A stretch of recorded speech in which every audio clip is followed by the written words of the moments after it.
Yep. What would you say was your toughest? Who did you just have a problem with? Magic Johnson. Well, yeah. I mean, the That's reason, fair. the reason why I had a problem with him is because, again, his size being 6'9", and he had the fifth passing lane. And what I mean by the fifth passing lane, I mean, we was just all scared of Jordan. So I mean, when you show me against him, I get a little hot. But I would say Magic because he could throw it right over the top of your head. But we couldn't stop Jordan. I mean, I'm looking at the highlights of Jordan, and every single time we double teamed Jordan down court, but he still averaged his regular season average against the Pistons was 37.5. Good grief. And then some nights he would get hot, Q. Man, that ain't hot. On a bad night, right? Man. We was double teaming him every single time. I'm talking about Jordan. Right. He dropped, he gave us 60, 63. I mean, he was just unbelievable. So I couldn't say that he was my toughest to guard, because we was all guarding him. Right. And when we wasn't guarding him, he may have gotten 100. Literally. I mean, he was that good. But Magic, for me, just a one-on-one matchup. Right. Because he was taller, he was the toughest for me to guard. He already had such great court vision anyway, without that height advantage. Yeah. All right, GP, now, we've talked about your toughest matchup being John Stockton. Right. Because you said he was so smart. What was it about him in a game situation that you just couldn't put your finger on as a defender? The first beginning when I started playing against him, and I told Zeke this all the time, I hate that I didn't get to play against him or Magic. You know what I'm saying? I only had 2 seasons against them, and they were at the tail end of their thing. So John was really the one that now was taking over everything. And what it was, I used to always go into games thinking that I was going to psych everybody out. I was going to talk crazy to everybody and tell them. He wouldn't talk to me. He wouldn't even look at me. You know what I'm saying? So I think we were so silly and we were so dumb that we knew the film on him. We kept saying he was dirty, but we knew what he was going to do. And when he did it, we let him do it like a dum-dum. You know what I'm saying? So every time I got the ball on him and I post him up and I bag him in, he'll fall. Referees will give him an offensive foul. So then I started getting smart. So I started saying, okay, let me face him up. Let me face him up now and see what he does. So I start killing him. Then Jerry Sloan gets smart, and then he starts putting Byron Russell on me. So he puts a bigger man on me, and then he rests John, and then I got to guard John, and I'm tired. Now I'm already blown out because I got to stay in the game for the Sonics. Right. And so all of a sudden he coming down, and he's got all his legs. He's only playing 34 minutes. And I look up, he got 26, 16. 8 rebounds, 5 steals, and I'm like, man, he done killed me again. You know what I'm saying? He done killed me again. But it was just that 94 feet, I had to check him. Because he gonna throw passes. Him and Karl Malone's gonna come off that pick. He gonna dime it every time. He gonna come and sneak off you and get a steal. He gonna hit a jump shot. Then he go to the free throw line. He shoot 9 free throws. He made 8 or 9. So you know what I'm saying? And then he only shoots 12 times. And what did he do? He made 12. Right. You know what I'm saying? So he's so efficient that I said, man, I just can't take my eye off this dude. And when he get in the game, I got to play him. And I just start telling my coach, let me go out when he go out. So I can be rested. Right. You know what I'm saying? Let me go out when he go out. Right. Don't keep me in the game. But at that time, we be down 15. You know what I'm saying? So we try to creep back in the game. And then all of a sudden, he come in with the third, fourth quarter.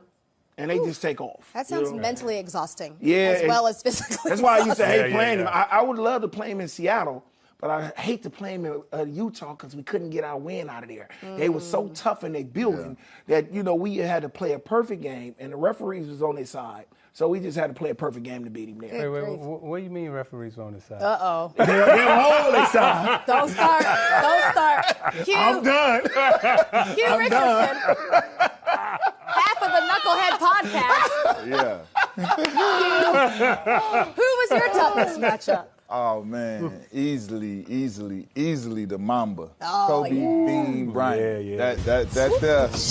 Look, right there, I feel like hey, y'all remember the beginning of Love and Basketball, right? When the old girl, when the camera's shaking, and it's like you in the first person. That's how it was playing against him every single night. This man to come out and he was the one player, think about it, Z, when he'd do anything. Yeah. He'll shoot left hand, he'll do anything on the court, legitimately. And I had to see him in every uniform I wore. And then he was tough. Hey, that's what I'm saying. He was tough to the point where, like, okay, I'll try and, like, you know, get physical, debo people. He know we ain't about to fight. He know we ain't going to get more than a push or a shove off, and here come everybody. So he going to be there for whatever you want. And then he going to look at you and be like, now you got to take this 50 on by the time. Because, like, you know, people like, yeah, I'm going to give you 30. Nah, I'm going to for real try and give you 50. He going to start looking crazy, doing all this. And you want to fight him. And it's like he don't give you nothing to want to fight him about. You just want to fight him because what he doing to you. Right. He's like, man, my people at the crib looking at this like, you do one thing, swag. I'm coming upside your head. Like, it's already swaggy because you're killing me in the first place. But, like, let you do something to the crowd or something extra, like, I'm about to fire on you. Like, because it's embarrassing enough. Yeah. And the man, boy, like, we know the history. He 40s, 50s, like, legitimately. Yeah. Problem. Yeah. He's 3 guys who could score from anywhere. The most skilled at their size you could ever ask. History of basketball. Who's at their size more skilled than any one of those 3 guys? Lakers had no shot. If everyone was healthy this year, it would have been Nets and Lakers. The Lakers would have been thrashed by these Nets. Now they got 3 dudes. Russell Westbrook's one of them dudes. And let me say something. People are going to get caught up on how it all fits together. That is not the issue here. The issue is bring in the talent. Do they need shooting? Yes. None of these guys are shooters, especially not Westbrook for his position.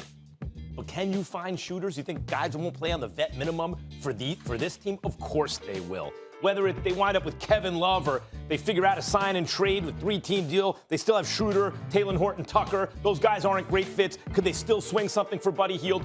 Who knows? They'll be just fine. And one more thing about Russell Westbrook. Every single year, 3-4 years now, he's on a new team with new teammates. First half of the season, we're all like, Westbrook's finished. He's no good anymore. Because he's trying to figure things out because contrary to popular belief among some, he is a team player. He's trying to figure out how to help the team. Second half, he's figured it out. He's learned his teammates. He knows his role. And then in the second half of every year, we go, he's having an MVP caliber second half. I expect the same thing to happen this year. Stephen A., if the Lakers are healthy, this is a real series if the Nets are healthy. It wouldn't have been before. It is now. Well, that's really stepping out on the limb. It's a real series. Really? That's all you got? Because let me tell you something. That's obvious, Max Kellerman. There's no question that it's going to be a series if they were to meet. There's no question that it's a formidable big 3, and the Lakers deserve a boatload of credit. Rob Pelinka, way to go in terms of assembling this and pulling this trade off, which obviously has happened. And I think Russell Westbrook is worth it. We all know he's a superstar. We all know he's a surefire first ballot Hall of Famer. We know at the age of 32, going on 33, he's still electrifying. He's still the most athletic point guard in the history of the National Basketball Association. And the fact that you got him with LeBron James and Anthony Davis, Lord have mercy. It almost makes it to a point where it might be, we might all need to be medicated for depression if we don't get this finals. Brooklyn versus Los Angeles next season. I think it's going to happen. If you I really do. I really do. This year was odd. But even injuries would disappoint it because we're all salivating for it now more than ever. Okay. But this has to be said, and I got to be, let me make sure I'm very careful because I suspect the Westbrook family might be watching. Let me make sure I'm very clear with what I'm trying to say. There will never, or there will never have been more pressure on Russell Westbrook for this upcoming season. This is the most pressure that he has been through in his career. Now, to be fair to him, he doesn't give a damn. Russell Westbrook don't care about much. He a rough rider. He's pig-headed. He's strong-willed. Whatever word, phrase you want to think is appropriate. He don't give a damn. But from the outside world looking at him, more than ever before, his resume is going to come into play. The triple-doubles. Remember when I was controversial, Max and Molly, because I was talking about I didn't care about a 35, 21, and 14 performance. People misconstrued. I'm hating on Westbrook. No. I'm saying that Russell Westbrook is so phenomenal. Russell Westbrook is such a talent that we don't want to see you going home in the first round. We know you could do that. The point is we already done. Think about it, Max. When did we ever think we'd get to a point where the triple-double didn't matter to us? It doesn't when it comes to him because it's ordinary. It's what he does. He's a walking triple-double. We got that part, okay? Now it's about my brother. Kevin Durant left, and 4 times in 5 years you went home in the first round. 5 times you've been home. Once you went to Houston and you lost in the second round your lone year there. These are your teammates. I'm going to remind everybody again. Kevin Durant, Serge Ibaka, Reggie Jackson, Victor Oladipo, Paul George, James Harden again, Bradley Beal, and now LeBron James.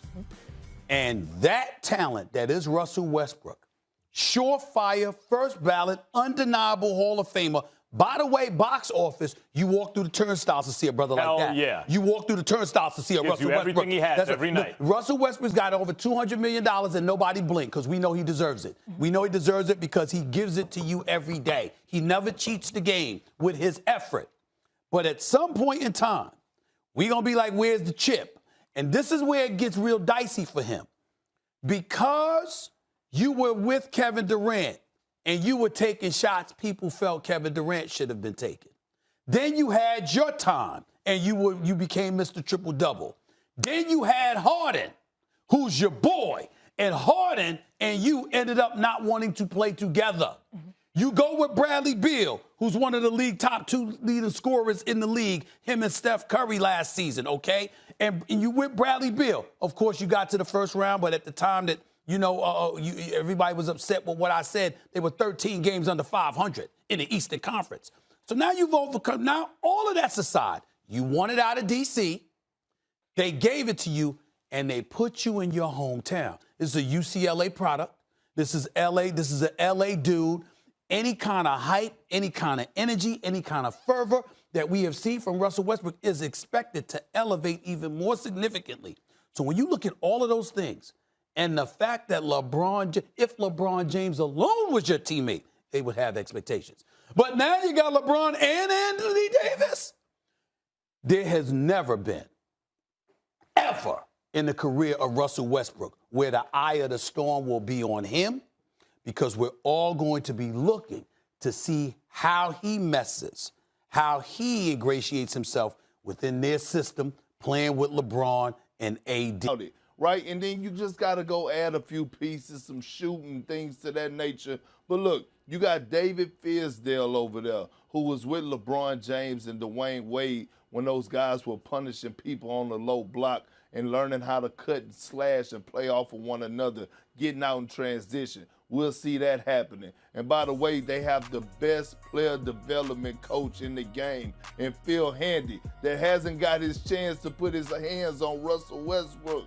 Once he get Russell Westbrook in his space and in his area, he's going to correct that jump shot of his. I'm not saying he's going to come back shooting like, I was going to say Joe Harris, but I don't want to say Joe Harris because the way he was shot last year in the postseason. But he's not going to come back shooting like Steph Curry. But I guarantee you, Russell Westbrook, a guy that has been to the finals, he knows what it takes. When as a youngster is going to come back on a mission, he's going to put that key in Anthony Davis back where he can't take those possessions off. He's going to bring the best out of Anthony Davis. Laker Nation stand up. Magic Johnson is happy. Jenny Buss is happy. Everybody is happy, and as they should be because the Lakers are the real deal. Well, you and I see this exactly alike, Perk. They're not going to beat the Warriors. They're not going to beat the Nets yet. If you have to say who you like in that series, if everyone's healthy, it's still the Nets. But let's see what else the Lakers do. Let's see how they round out the roster. I'll say that I totally agree. People are over-concerned about fit and not just looking at what Westbrook brings to the team, which is a whole lot. And here's the thing I'm going to say, Stephen Hay, and I'm going to give it to you. The Lakers did this for a bunch of spare parts. I'm not saying they weren't useful. Montrezl Harrell, 6th man of the year type guy, like not a modern power forward, but like more of an old school power forward. KCP, maybe a starter on some teams, certainly a rotation piece. Kyle Kuzma, he is what he is. He's okay. He's an NBA player, also a rotation piece, really inconsistent. Those are spare parts. You can find guys like that every year in the offseason. You turned that into Russell Westbrook? My hat's off to you. Into Russell Westbrook? Let's not forget, every year, he's on a new team with new teammates. First half, he doesn't look so great. Second half of the year, he's an MVP candidate. Every single year. He's an MVP candidate in the second half. That is an amazing job the Lakers just did. He's an MVP candidate. He is a future Hall of Famer. He is box office. He is a superstar talent in this game. And when it is all over, we will chronicle him throwing all of those laudables in his direction because he will have deserved it. We will miss him when he's gone. But while he's here, like I tell everybody, obviously I'm a soap opera fan. You're a soap opera star. Don't bury the lead, okay? You're not a fan. You actually have a recurring. You have a role on it. I defer to my brother like Eric Braden, who plays Victor Newman on Young and the Restless. I'll see you in a few days, buddy. I hate gassing you up. You have a role. Maurice Bernard, General Hospital star of General Hospital. I'm just in their world. I'm just trying, as Kendrick Perkins would say, I'm just trying to get a crib. Yeah, right. We're all in Stephen A's world. Isn't that a show on television? Let me say this to you. It is a show on television. Let me say this to you. This is the part where it gets uncomfortable, more so for Perk than for Max, but I disagree with Max and Perk in this regard. Russell Westbrook is under immense pressure. I said that earlier. Said it to Kendrick Perkins on Get Up. I said it to you at the start of the show. I have in front of me the LA Times and the title of a column by the great Bill Plaschke, the voice of LA. What does it say? Would you like me to tell you the headline, Max and Kendrick Perkins? The headline, column. Russell Westbrook is welcomed home if he puts his new Lakers teammates first. You see what I'm talking about? You see what I'm saying? There is a narrative that exists. It wasn't created by me. It wasn't created. This is what they're saying, though, Max. When Kevin Durant and Ibaka and Reggie Jackson and Victor Oladipo and James Harden twice, not just once, and Paul George and Bradley Beal are your teammates, somehow, some way, you're going to be held accountable because of your greatness. Not because you're a scrub, because you're a greatness. When I ruffled feathers about Russell Westbrook, it's because I was saying, he's so great, I don't want to see you home in the first round. I want to see you deep into the playoffs. I want to watch you against the stiff competition. I want you right where you just landed, competing for a championship. Russell Westbrook was on the record. Yo, I'm going to do me. You understand? When we question how come Kevin Durant wasn't getting more shots, Russell Westbrook was on the record in Houston. Yo, I don't want to be here with James Harden. I ain't some damn sidekick. I want to play the way that I want to play. Russell Westbrook wanted to leave Houston because he wanted to play his way. Russell Westbrook wanted out of Washington, D.C. And before he departed, what did he say? Remember that say? When he came back? Championships don't mean that much to me. I've seen plenty of champions that are less happier than me. A Los Angeles